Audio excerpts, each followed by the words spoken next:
What is up? So it's Sunday, and I'm bored, and I got done watching two movies back to back. So we're gonna do a double review, and this is for uh, the Exorcist prequel films. There is from 2005, 15 years ago. If you've been living under a rock, you don't know what I'm talking about, you should watch these. They're fucking crazy. Like, whew. And they're historically cult classics as well. There is Exorcist the Beginning by Rennie Harlan, and there is Dominion Prequel to The Exorcist by Paul Schrader.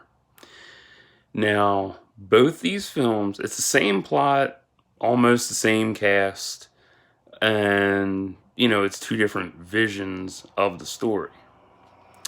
And, yeah, like it's really good. I watched it years ago. I didn't remember how I felt about it though. So I decided to see if it was on demand and found it on demand. Exorcist was the beginning was free, so I was like, "Yay!" And then I checked for the Dominion, that was on demand, but I had to rent it, so boo. But I checked my Xbox and it was cheaper on my Xbox, so I cracked down and spent $4. So whatever, it was worth it. So, Exorcist the Beginning, I'd give it a solid 7, 8 out of 10. Definitely. It's really good. And Dominion, prequel to The Exorcist, is solid 7. What sets them apart? Well, Rennie Harlan's version, his vision, I should say, is... What in the hell? Oh, it's a shadow. Thought it was a fucking scratch. Like, ew. Anyway, so his vision for the film is more, it's darker, grittier, frightening, true horror, and also pays homage to the original Exorcist as well, which makes that, makes that a big win in my book. I've seen the original Exorcist, but it's been over 20 years since I watched it, so yeah, I only watch some films I watch once, and some films I watch multiple times. It depends on what it is and how I feel. Yeah, Rennie Harlan's vision for the film, I like it more because it's more visually striking and more in your face, and it moves the story along.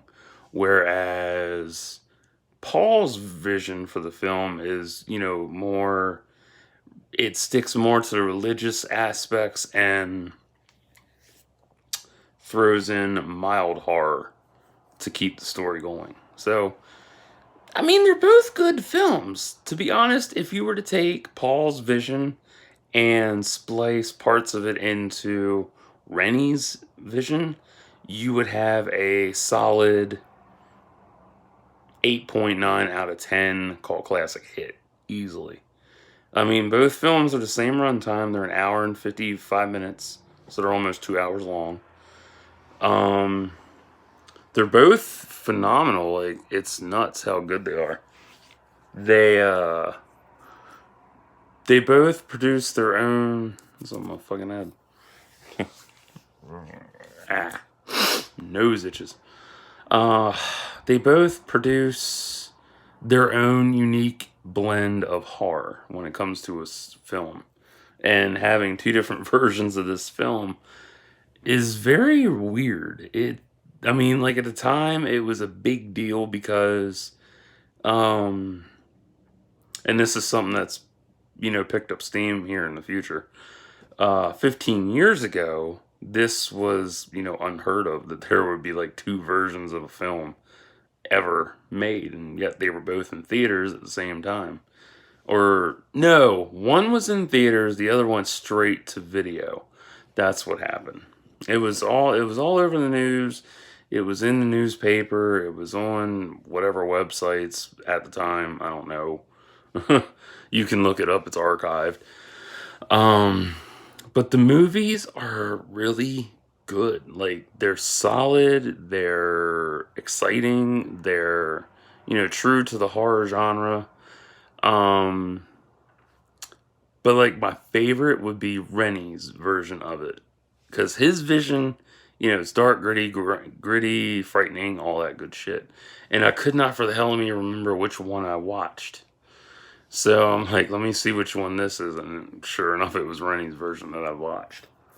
Like Rennie's version, it's more dark versus Paul's. Paul's goes for the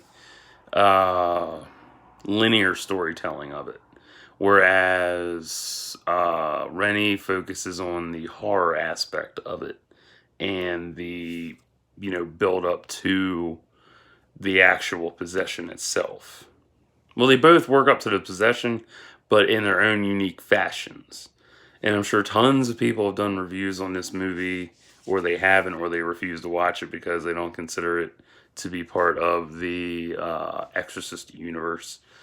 I'm still surprised they actually tried to make a, universe out of this. Like, it was really neat.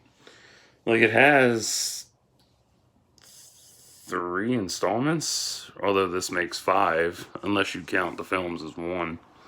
I mean, you could, if you really were a good film editor and shit, you could splice it together and make a good film.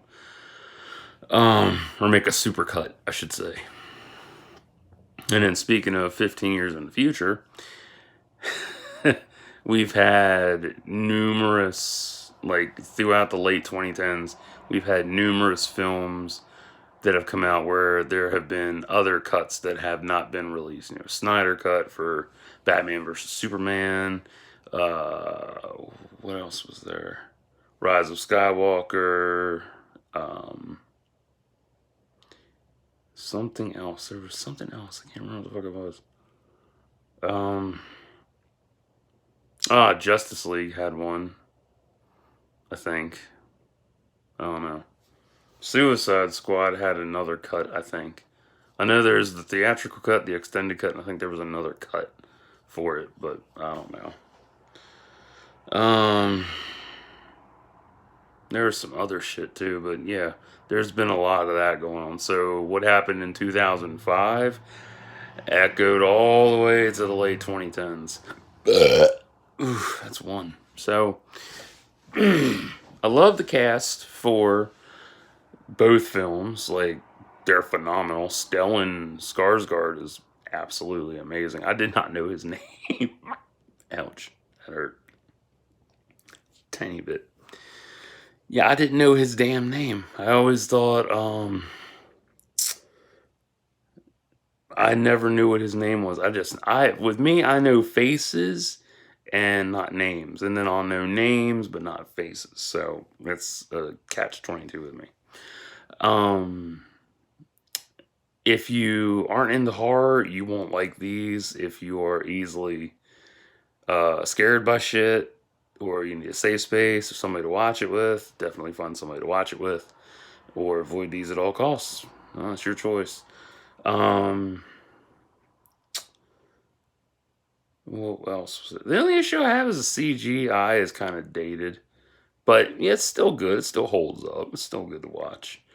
I mean, for 2005, like, it was ahead of its time, in my opinion. As I say, like, for me, like, it was ahead of its time. And there's tons of horror films from every era that were ahead of their time and became cult classics. And there were ones that have come out that, don't get enough recognition and that kind of shit, and they end up being duds because I'm trying to open a soda. I can't open my soda. Fuck. Wah.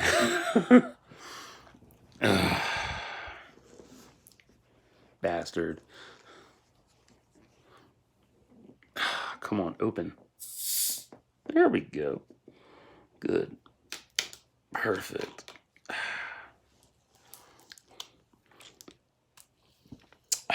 Thirsty. So, yeah, like, there's tons of different horror films that are really good, but these two definitely stand the test of time in terms of being historical landmarks in cinema, and also becoming cult classics in that regard for what they did. Like I still, it's baffling that too, because what started this whole debacle was that uh, I can't remember if it was Rennie or if it was Paul who had an issue. One of the two of them had an issue with the direction of how the film was going to go. And one of them said, fuck it, I'm going to make my own version of the film. So, with some of the cast being switched out in Paul's version, uh, it's the same story, but in Paul's version, it's, they give the priest a background. I should have said I'm talking about spoilers and shit. Oh well, you're 10 minutes in. Fuck it. And normally I would have had the TV on and stuff, but I'm letting my TV rest for a while because I fell asleep and left it on all day for the most part. So letting it cool off or letting it rest till I need it again. Yeah, in Paul's version, he gives the priest a backstory. He changes. The nurse is a brunette. The cripple in the movie gets possessed, and like a lot of the shit's toned down. Yeah, all the horror in it is like really toned down. It's like a slow movement and it pans away. I'm like, cute. Whereas in Rennie's vision of it, the nurse is blonde, and the whole film aspect of it has that Exorcist feel to it, as in film reel style, the vintage look to it. I like that a lot because I was watching it in HD and I'm like, damn, that looks really fucking good. It looks like something from the 70s. What else? Yeah, it's darker. Okay, so Nurse is blonde. It's got the 70s aesthetic. The nurse gets possessed. There's no backstory with the priest. And a little boy gets possessed instead. Yeah. So, 2 possessions versus 1. So, there you go. Although the other thing that really stands out about Paul's vision is that when the cripple gets possessed by Satan and shit, he becomes genderless, which is really interesting. That really blew me away and whatnot. Like the way he looks, I guess I want to say binary. I guess binary, genderless, binary. I guess I'm not sure. I don't know all the genders. Honestly, there's a lot to go through. It's frustrating, but not to the point where I'm like hateful about it or angry. I'm just like, man, there's so many choices. Me, I just prefer being an Apache attack helicopter with Cybot rounds and a bitching unicorn paint job.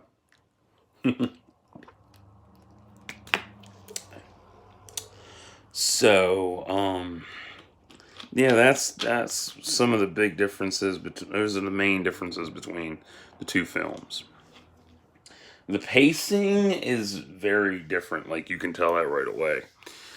If you're into slow building horror, or I should say slow medium, like in terms of speed, like 25 miles per hour build up, Paul's Vision will be the one you want to watch. If you like, jumps right into it, you're gonna want to watch a Fast and Furious speed.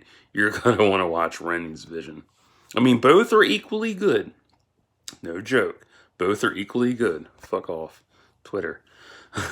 But